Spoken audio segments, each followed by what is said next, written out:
Hi there, Randi here, and welcome to another podcast. In this podcast, I would like to explore, investigate, look into some of our history, some of our ancient history. Why now? Why this time? Why this moment? Well, let us just say I had an early morning conversation with some of the new inner earth civilizations, preparing for what's coming. I don't want to go into what's coming because we need to know what was before we truly understand why what is coming is coming. Let us look at our solar system. The Bailey material, the Alice A. Bailey material, although outdated, very occult, meaning that it is a difficult material to read through. Many tried in the 70s and 80s and 90s. Many good ideas came up. I participated in some of the expos they had. I held lectures on it, actually, in my interpretation of it. And I came to the conclusion after having studied especially the book A Teacher on Cosmic Fire, which is the cosmology of the Bailey material. Compared to the Blavatsky material that it technically sprung from, that the cosmology of the esoterics was not really what I would say useful. But it did give some hints. And if I should do some kind of pondering why they chose to engineer the cosmology in the way they did, similarly as others of the same time that were trying to explain the expanded world perception into also covering our solar system, as many have done before them in the Middle Ages, looking up in the sky and pondering what was up there on the dome. They came up with these different ideas of the planets being the access point into our solar system as part of a scheme. Then it kind of waters out there because what was the scheme, what was behind, and what was going on beyond what we could see in our solar system. But I will latch on to that idea because there is some truth to it. I would like to upgrade it though, and not say that they had it spot on. They began a process of thought. They looked into it clairvoyantly, perhaps remote viewing, saw certain things, saw certain layers, which I today would call holographic overlay technology, throwing people off when they remote view into the planets, what is actually there. Am I capable of remote viewing and breach the holographic overlay barrier that is around all the planets in our solar system, of which some no longer exist, but they appear to exist, especially the ones far out that are made out of gas?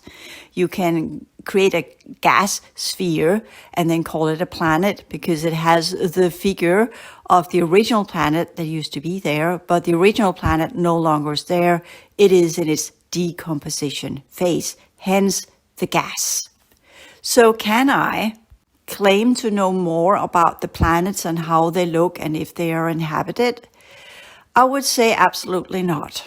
But take it as an investigation, a system of thought that does not involve remote viewing, as most are acquainted with, as in remote view in real time. Because if I remote view in real time, I see holographic overlay, I see technology, I see if I do Uranus, I see to some degree different types of android races that are now settled there. I see that they are not on Uranus per se, they are in the vicinity of it because Uranus itself is not inhabitable because it's a gas planet. So you put your foot there and you just fall into what's left of the original core system, the original, which is not volcanic. It might turn into that eventually as the last pieces of the original what we call extrasystemic energy components begins to melt, disseminate, and turn into dust.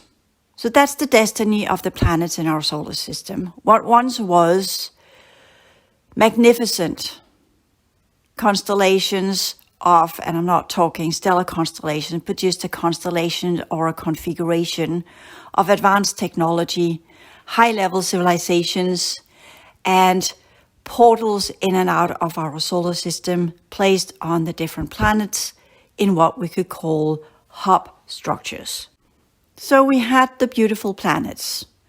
How many were there? Well, the discussion varies. Some say 7, some say 10, some say 12, some say more, some say less. We have the fragments of some of the other planets that are now orbiting around what is left. So we could say for certainty there was 10.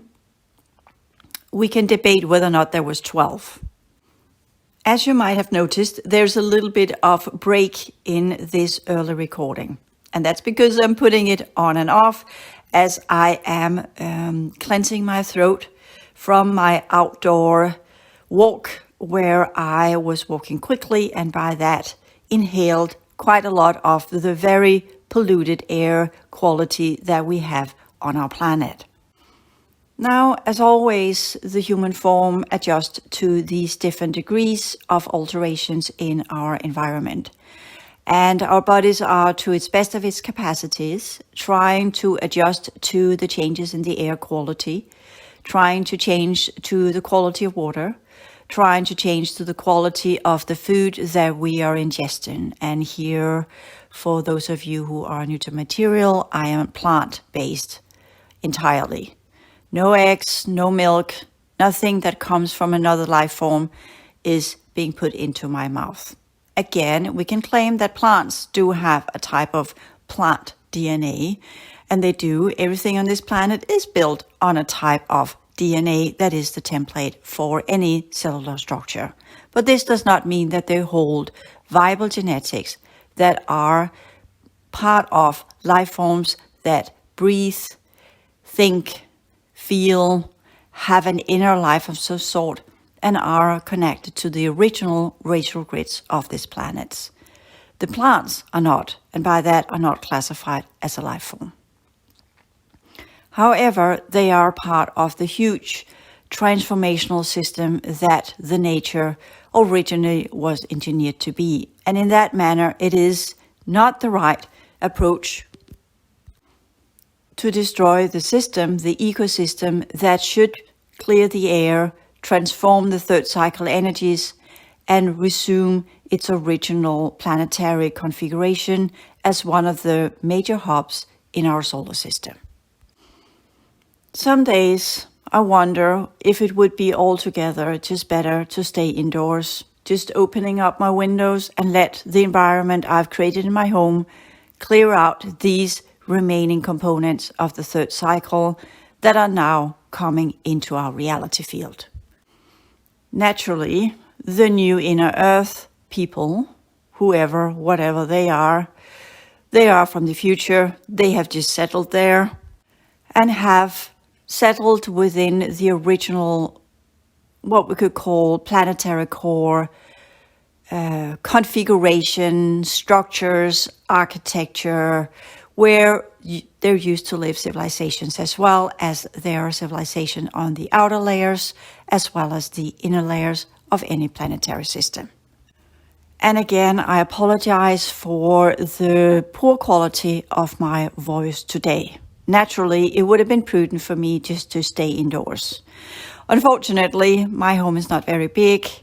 If I had the possibility of a room where I could make it into an exercise room, that would be very nice, where I could have a treadmill, not just the one we live in our everyday life, but one that I could actually exercise on so I could get my cardio system up and running in the manner that it needs to filter the blood and create a correct circulation. It assists the metabolic system as well as the breathing system of my body.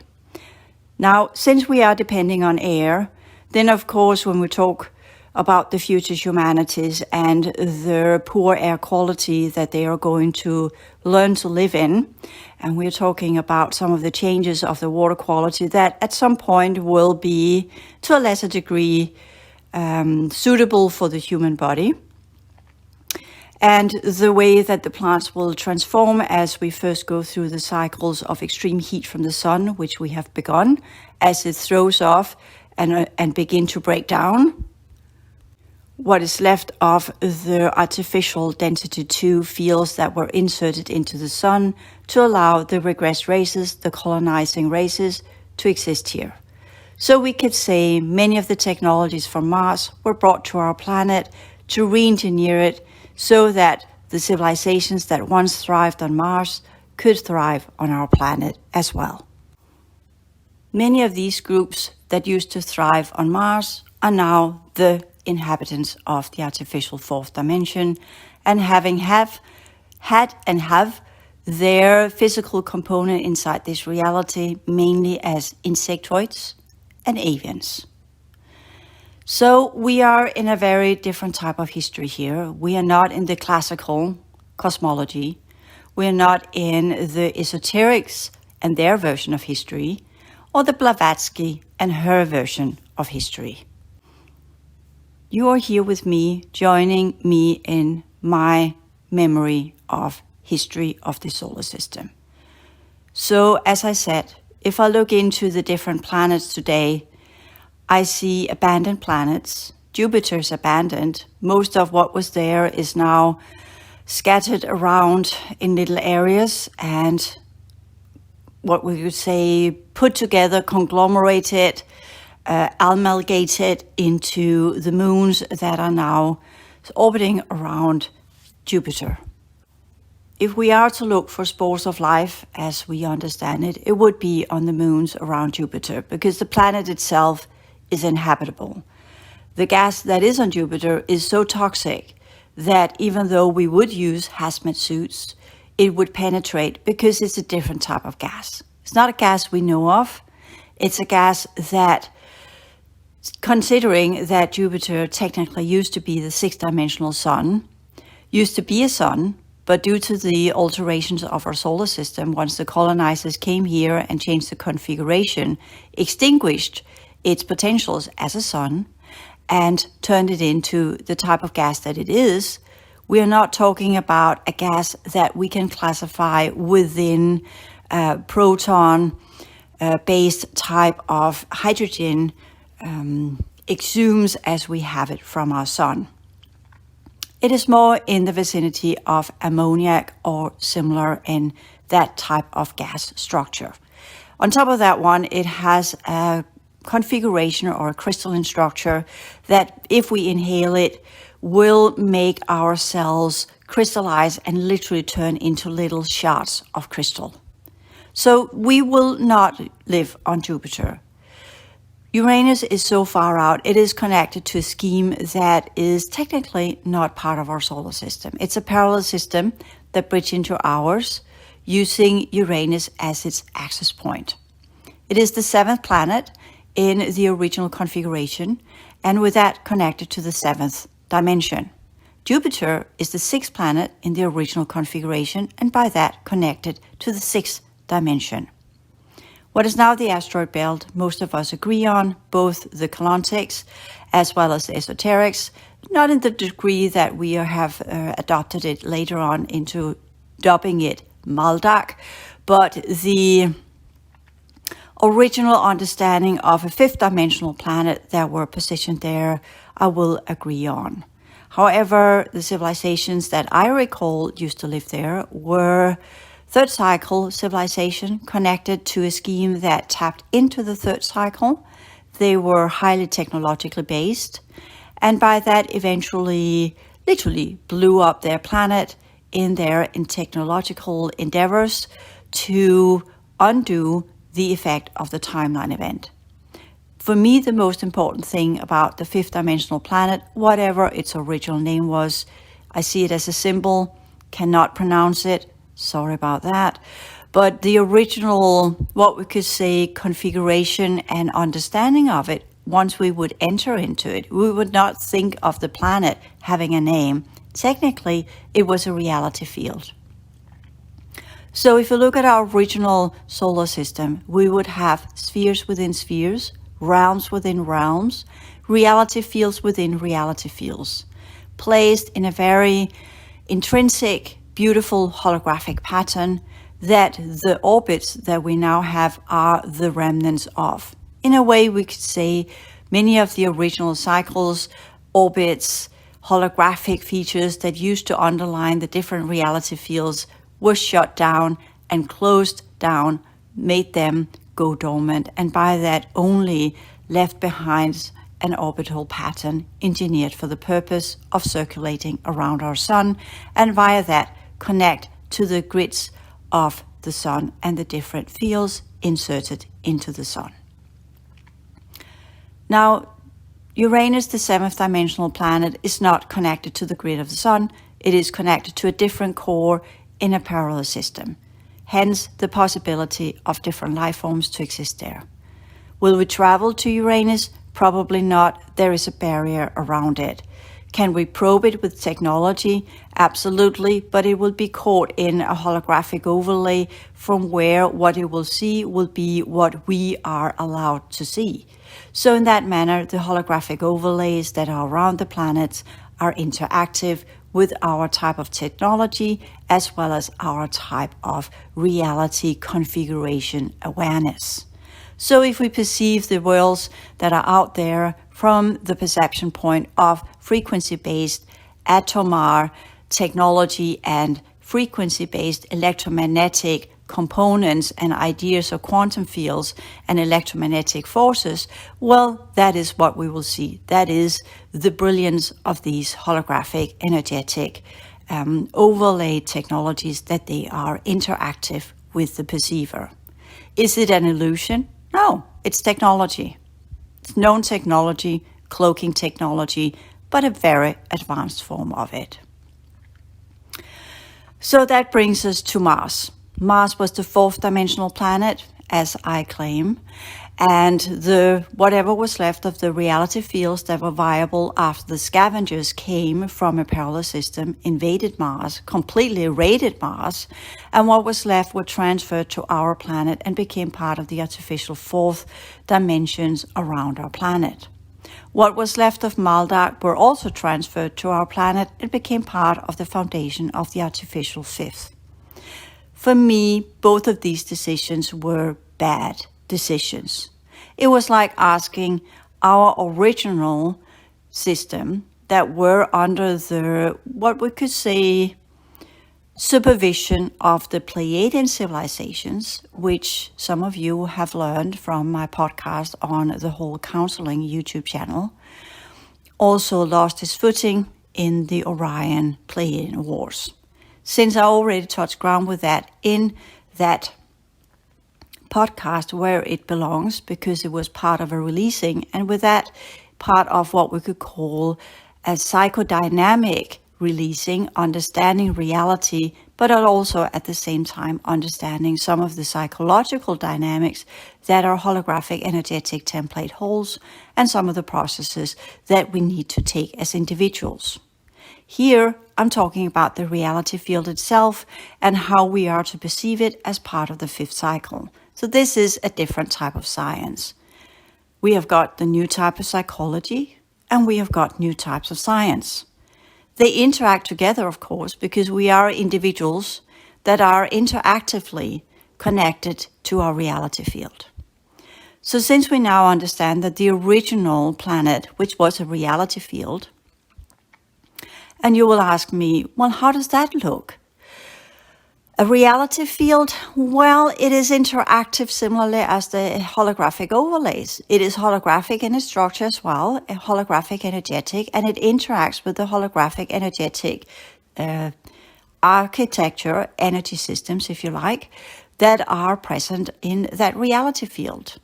And with that, we can determine what type of configuration we want and what type of life form we want to unfold into and what type of matter form that we wish to have. It depends on the reality field.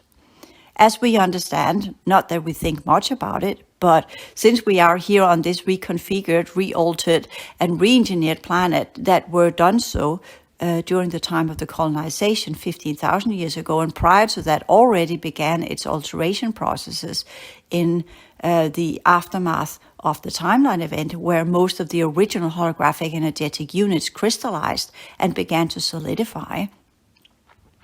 We also understand that the bodies that were here changed from what they once were into being more solidified. And the first civilizations that continued to exist here after the timeline event, they became the last civilizations, the ones that did not leave in time and decided to stay in the outer realms and became what we know as the last civilizations of the original civilizations that existed here.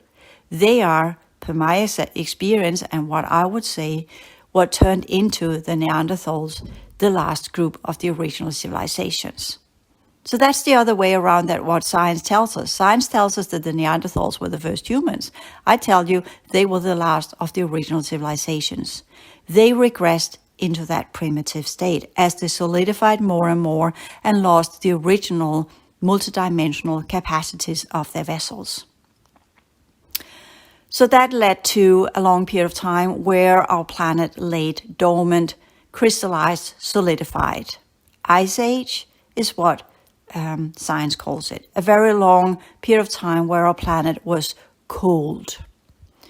I remember being here in that period. We had workstations and we were working to revive the planet. And that meant we had to re-engineer new forms so we could exist here. That's where Inner Earth comes in, because technically we lived inside this planet because the outer realms were uninhabitable due to the crystallization. Again, science calls it Ice Age because they do not know better. And it could look like that, similarly as we could say that the gas on Jupiter looks like gas, but if we come in contact with it, it turns into crystals. So not really a type of gas that we are acquainted with. So it might appear as if everything was cold. It was, because in that period of time, the sun had gone dormant as well, since our solar system for a long time after what we could say the fall, the explosion of Maldark, the transformation of Jupiter that began to disintegrate and turn into what it is today, the incoming groups from the parallel seventh dimension that shouldn't be here, the taking over of Mars from the scavengers, and what we could say the transformational processes of our planet as everything around us grew colder. Now you will ask, what about Venus and Mercury? Were they there at the time? Well, Mercury used to be an artificial construction that is a workstation. And Venus technically does not belong here either. That was brought in here when they begin to reconfigure the sun. Some of the elements that gave rise to the kinetic processes of the sun technically stem from some of the configurations and structures that were part of Venus. So Venus is an anchor point for our sun to be as it is. So we could say, if you want to call it in a language that we can understand, Venus is a type of mini generator for the large processes that are happening in the sun. So we go back to the period of time where our sun was what we call a density 1 sun. And what is density 1? Density 1 is a system that is very close to be absorbed into the abyss. What is the abyss? That's the endpoint of all configurations, of all structures, of all reality fields. Once they go into a specific type of exhaustion, and no longer have viable genetics and viable life forms there and turn into pure technology or turn into non-viable habitats, because the reality field grid itself has been emptied out, then it gets close to the abyss. It's not transfer through space, because space technically doesn't exist, but it is an alignment that is due to the laws of energetic and genetic affinity. And in the abyss, there are no viable genetics. There's only the raw energy that begins to decompose. You could also say it's the neutron field. So with that, we begin to understand that whatever gets to that process where there are no longer any kinetic processes, whether we say it is within the spectrum of the electromagnetic forces, which are 4%, that's what was re-engineered into become a reality field that could be controlled via a specific type of technology.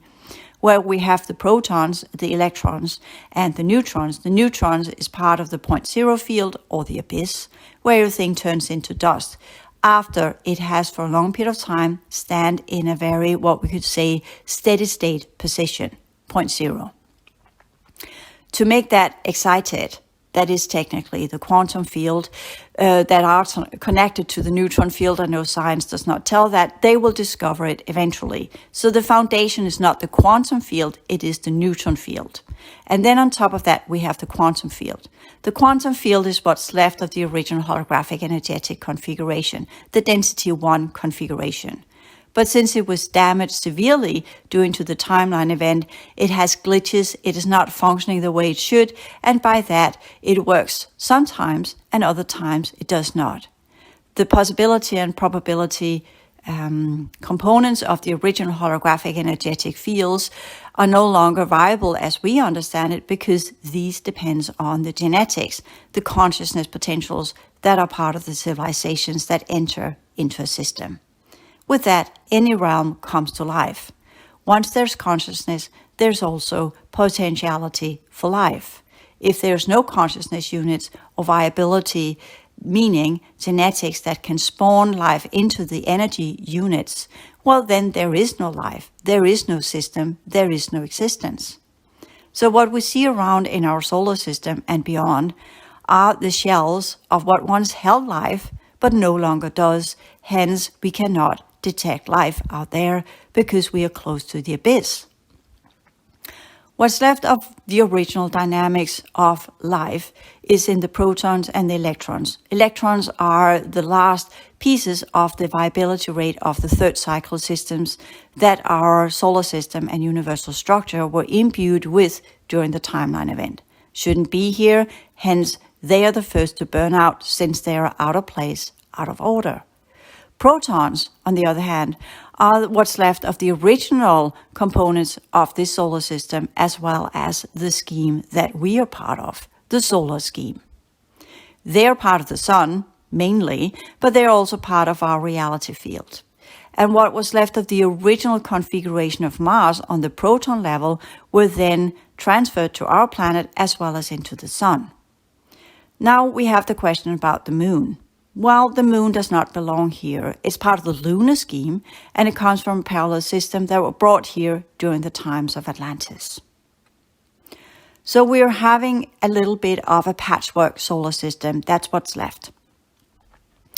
And what used to be magnificent hubs where different civilizations could come in and enter and live there on the different hubs for a while in the different reality fields, sometimes to reconfigure themselves to travel into the inner planes of this solar system. So we kind of have the outer domains and the inner domains that are part of this solar system, not just as part of the outer levels of the planet and the inner levels of a planet or reality field, but different configurations. We could say that the higher levels of the solar system were centered around Jupiter, and the lower levels of this solar system were centered around our planet.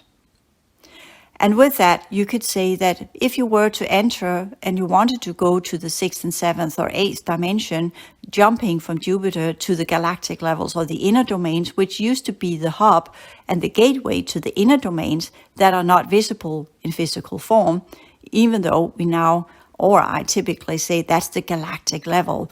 But that's just to show you that the magnificent realms of the inner domains can be aligned with or looked at as a galaxy in itself.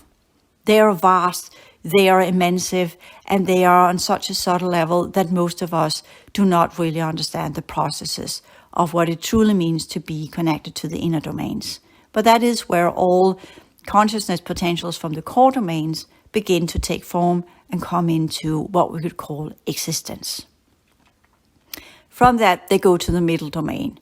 Mars was connected to the middle domains of our solar system, and Earth was technically, still is, connected to the outer domains.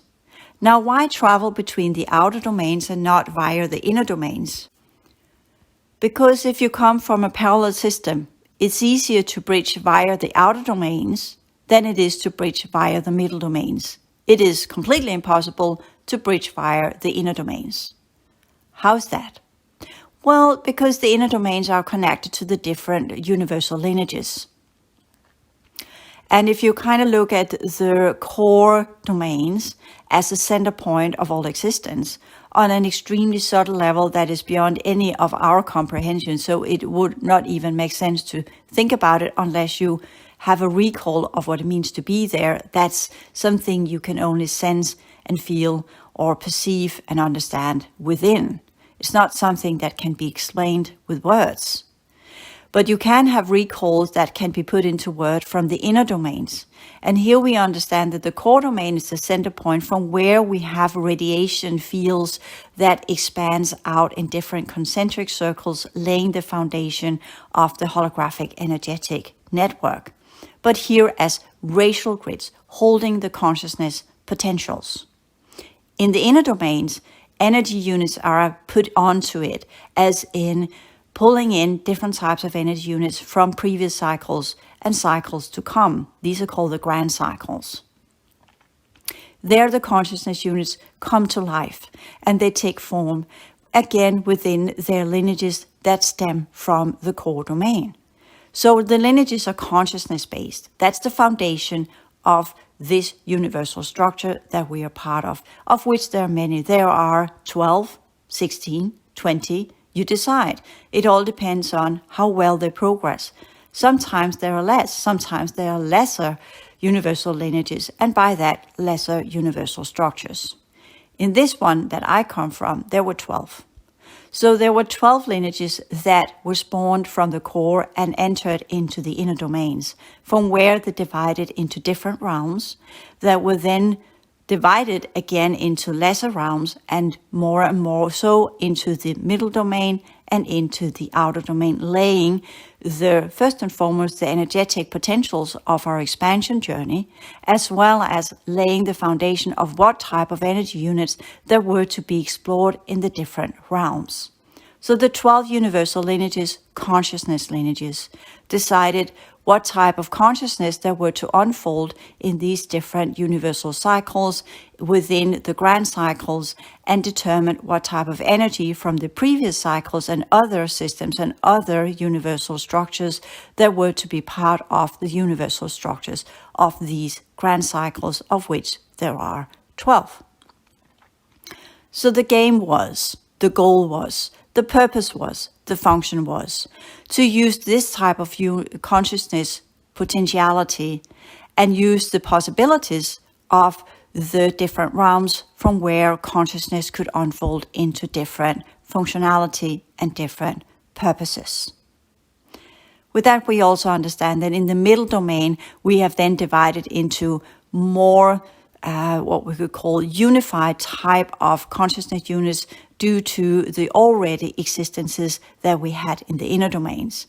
And we could travel to the middle domain and then experience things there and go back to the inner domain, back and forth, using a different type of gate system that were connected not to the vessels that we would have in the realms of the middle domains, but connected to a holographic energetic structure, which would then be the purified and rearranged holographic energy units imbued with the experiences and knowledge that we had there, transforming, developing our consciousness potentials. We also understand that we could take that a step further into the outer domain. Since the outer domain are close to the abyss, the purpose was whatever we would no longer be in use of, we could discard there, leave behind, travel back to the middle domain, reconfigure ourselves, and by that upgrade our systems in the manner that we would like, so we could re-enter back into the inner domains.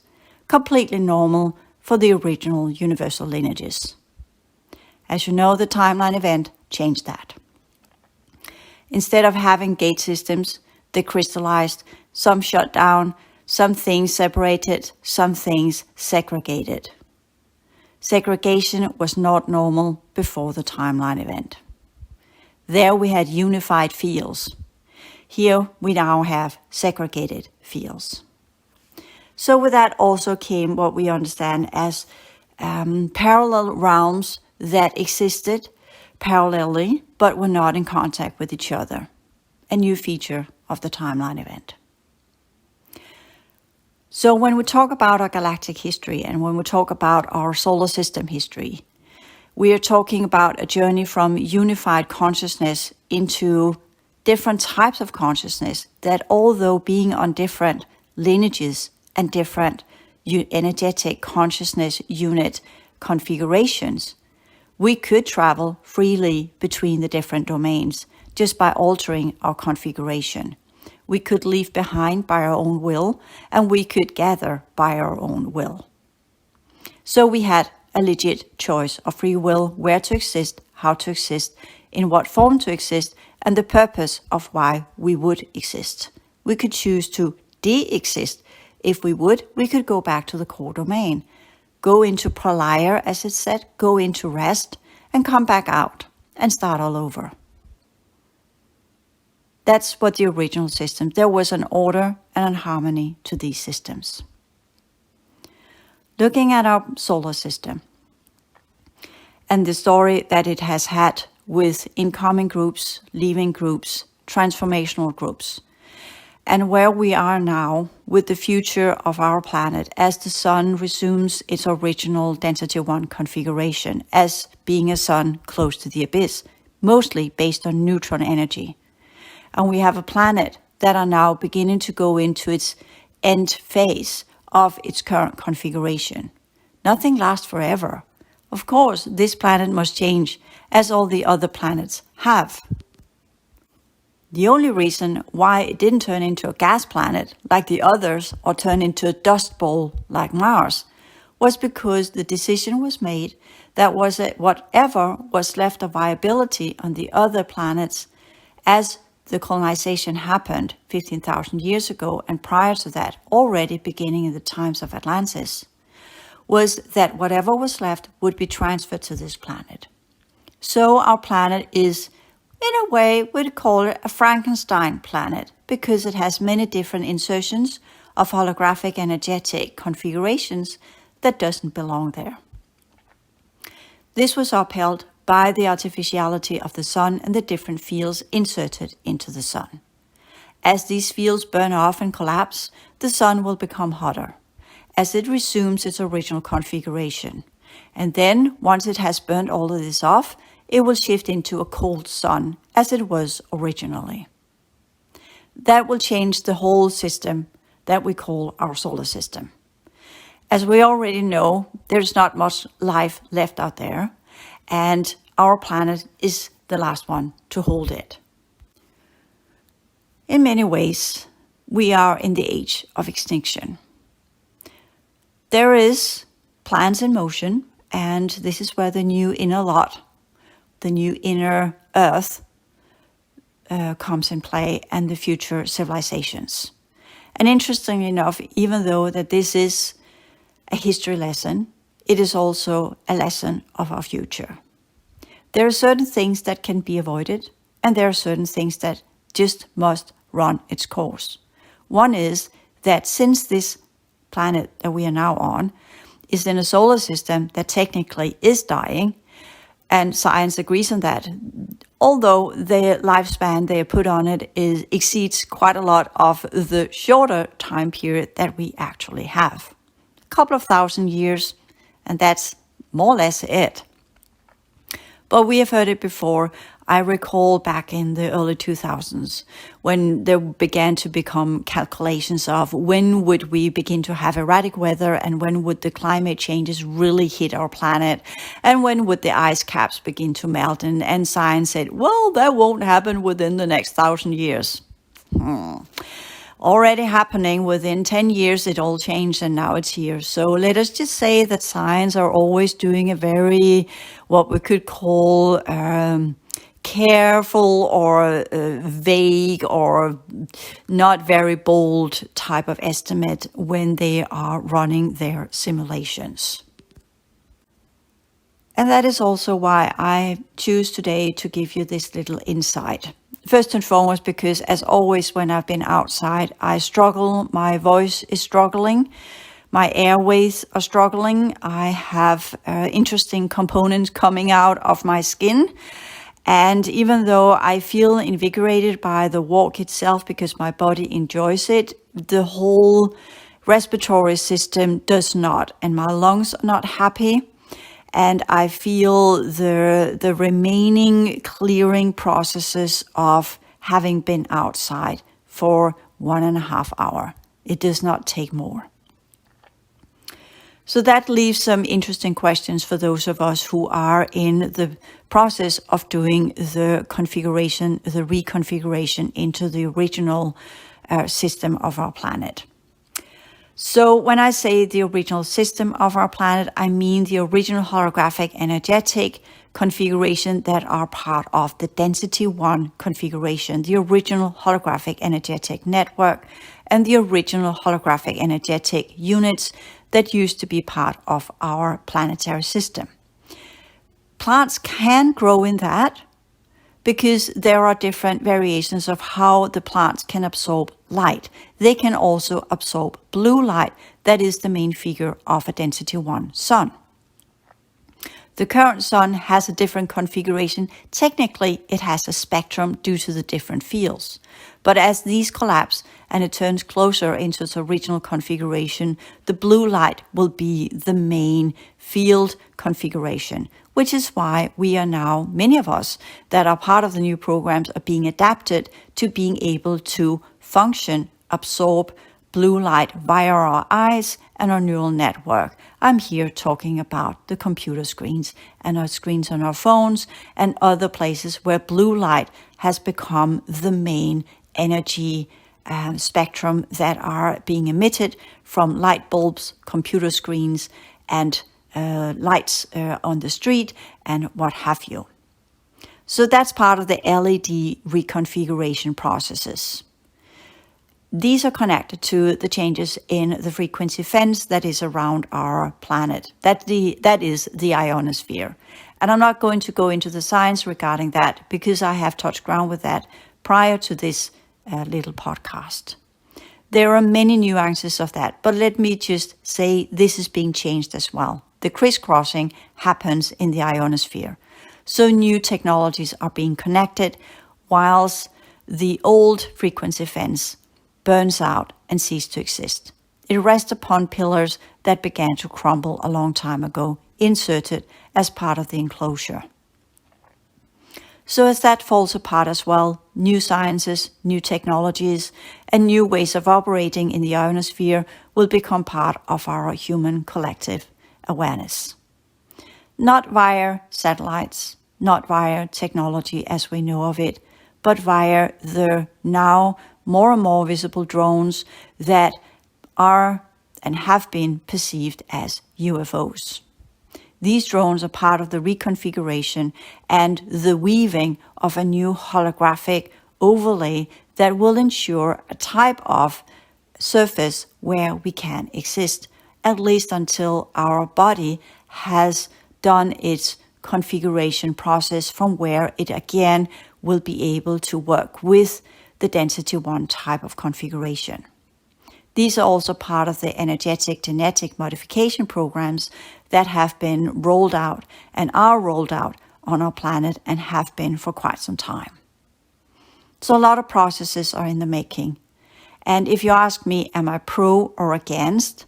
Let me put it this way, I'm neutral. I know what history has done to our planet. I know what has been done to our planet. And I know due to the law of the cycles that certain things must roll out and certain things must cease to exist. Nothing lasts forever.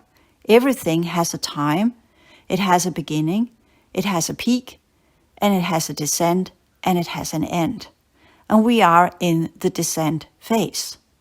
So either we find a way so we can create a new uplifting, a new process from where a new beginning can take place, or everything that does not have a new beginning will then go into the abyss. These are the laws of energy. There's not much to do about it other than realizing that this is a fact. And if we deny the fact, well, then the fact will get a stronghold. So if we learn to work with the cycles of consciousness and the cycles of energy transformation and transmutation and learn what to keep and what to give to the abyss so that we can discard what is no longer of use and let go of that willingly, freely, and not cling on to our conceptions and ideas of what reality is and should be, as well as our concepts of what we think we are and what we should be, and learn to be in a transformative state where we understand that whatever we are will be what is needed in that moment, in that second, where we will adjust to what comes, what is, and what will be, so that we can align with our true core potentials, unfold the natural state of our consciousness potentials by working with energy in transformation. Not working with energy to keep steady state, not work with energy to cling on to what we have created, thinking because I have this, then I'm something, then I'm somebody, then my life is full, then I am in wholeness. But understanding that wholeness is to be unified with fluctuation, transformation, transmutation, changes, different challenges. Not necessarily as in a polarity opposition, not necessarily in the otherness, me and the otherness, as two segregated dynamics, which is the effect of the timeline event, but try to bridge across me and the otherness, and look at the otherness and say, okay, you appear to be dissimilar to me. Let us play a game. What about if the otherness, you and I, if I dissolve my I and I become the otherness, have no I, have no sense of self. I'm just there, not with an I, but just as fluctuations of energy and consciousness, as a ball of light or a sun or a sphere of existence, energy, transformational processes, transmutation, like the sun. What would the otherness do? What would reality itself do? How would that respond to us, not having an I from where it can be, the reality itself can be oblivious? But if we go into reach out in a neutral state of harmony and looking at reality from that neutral state of harmony, and reality comes to life in a short moment, remembering what reality actually is. Because as you recall, the original realms were interactive. So we can reach out. As long as we see reality segregated from ourselves, reality will be dormant. It will be kept in these different configurations of the different groups that have come here. Some of them rearranged our reality field, especially what was left of the fifth cycle and the fall of Atlantis, as an imprisonment system, viewing it as such. Or the fourth dimensional races and the colonizers that came from other systems that came here to continue their life form because they have demolished and ruined their own. Some brought here via the cargo ships as part of the enslavement programs, colonizing and enslaving to bring workers for their purpose. And others coming here as part of the original solar system architecture, as part of the original civilizations. Being here when the scavengers came, unfortunately. Were present here when the timeline event hit, unfortunately. Were here when the elders sold off our planet to the colonizers, unfortunately, and by the vote of the majority forced what was left of the original civilizations to remain. First to help, later to be enslaved. So this is our solar system history. And as it changes back to its original configuration, in a way we are all in the same boat. And all the different races that have been here, be it in the artificial fourth and the artificial fifth, they no longer have a thriving planet because they have ruined it as they have ruined so many things before them. As I said, the artificial fifth are based on the fall of Atlantis as well as the Maldakian timelines. It is built upon the holographic network of these two systems. So it was from the very get-go already in a fallen state. That's where we have what's left of the ones that no longer can hold light. They rest and are completely depending on technology. The artificial force still has light, but they can no longer reproduce, so to speak. And we're not talking about children, we're talking about the reproduction of their own genetics that used to be part of the consciousness configuration. So we didn't need to reproduce children or organic vessels. We were semi-eternal, we would reproduce ourselves, reconfigure ourselves, heal ourselves. So in that manner, we also understand that as we lose these original potentials, and what was fallen and disconfigured and inverted grows around us, pulls us further closer to the abyss. What must be inserted must then be imbued with energy units and configurations from systems that still has a viability rate. These are the new core domain races that are collaborating with the future humanities. And that will also be part of the reconfiguration. But due to our position, it must be within the density 1. It must be in the outer domain configuration, where the genetics and consciousness potentials must operate to transform and transmute. In the middle domain, the dynamics of reality and why we exist are different. But out here, it's all about being in fluctuation, change, transform, upgrade, descend, keep, let go. These are the oppositions, not as in good and bad, good or evil. These are value systems, which is psychology, and that's something else. So if we are to make it through this transformational process, the first important lesson to be learned is how to work correctly with our physicality, how to heal, repair, reconstruct, transform, transmute whatever we're made of. The next most important part is the psychology, the psychodynamics, and the psychomechanics. And this is part of a completely new type of psychology. And the latter part is the sciences that goes with the mind field, where we really begin to interpret reality as it truly is, from a scientific angle, not general sciences, but holographic, energetic, expanded awareness sciences that understands what this world truly is, its history, its present, and its future. We have a lot to learn as a civilization. And these challenges will be part of those who are doing the reconfiguration. And we know it from within. In many ways, there's not much that we can be taught.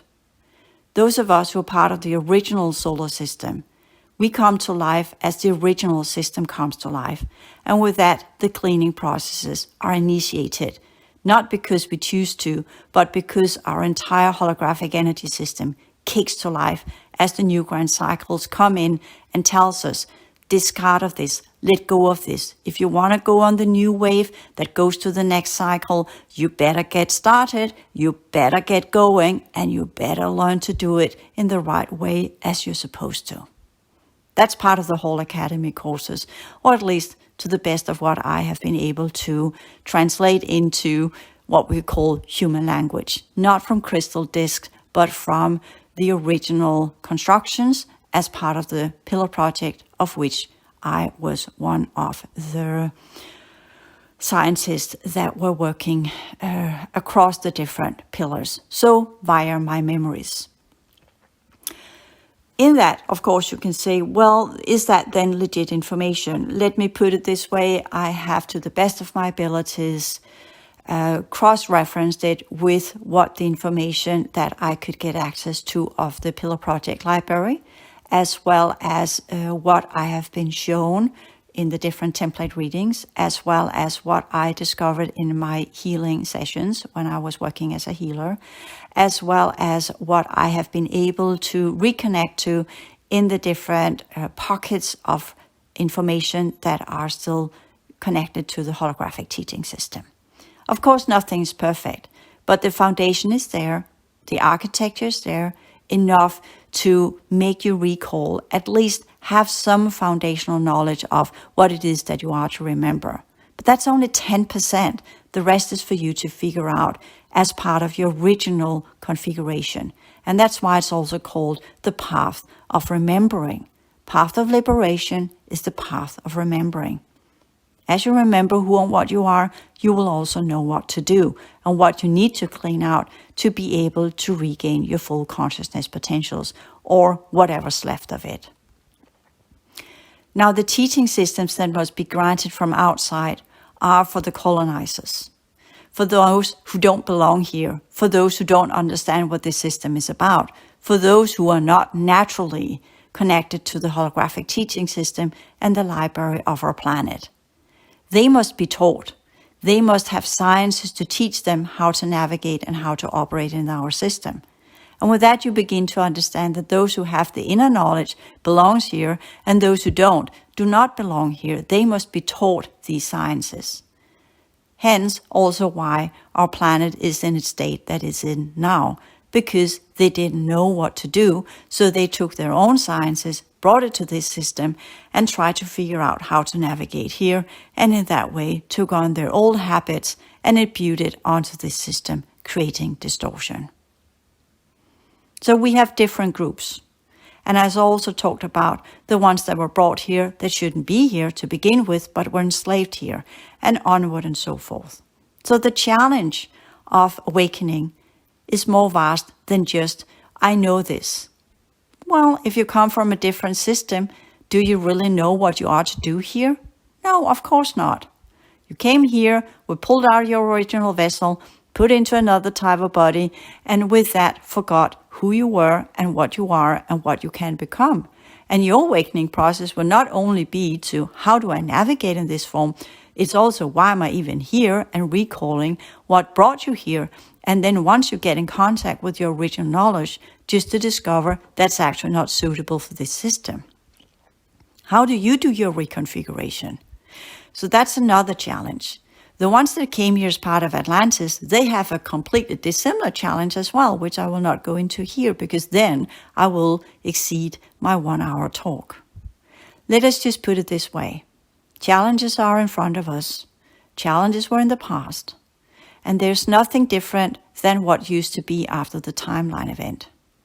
So it's all up to us to figure out, how are we going to deal with this? How are we going to learn the sciences of this system? How are we going to learn the reconfiguration sciences? How are we going to go into the modality where we actually remember who and what we are? And once we do, what are we to do with that? That's the new psychology. How are we to learn the new psychology and the new sciences and the new operators, the modus operandus of what it means to be human on this planet? And how do we do that in an environment where we slowly but surely learn that everything that we have been told is not really how things actually are?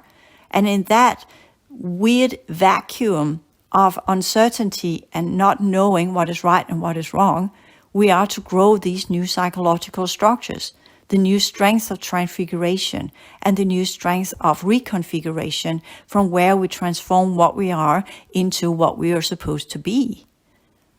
What are the challenges of that? And with that understanding, it's also knowledgeable and understandable why I now focus more and more on the new psychology and the new types of ways that we are to be as humans. Not only are we to learn the sciences of reality, of which, in many ways, what can be said there will follow as we grow in our consciousness potentials. Then we will discover what this reality is made of, because then it will begin to play ball with us. Whereas right now we're trying to impose sciences onto it that doesn't belong to this reality. So of course it rejects it. So we must learn to be in alignment with the reality field, as well as in alignment with what we are. So align with our core potentials to align with reality. And that's the trinity that we must master first and foremost if we truly are to transform this world and bring it into its next cycle, where we also can begin to bring this reality back to life, to its original purpose, and from that jump to other or similar systems that are also in the reconfiguration process of discarding and getting rid of the last effects of the timeline event. Thank you.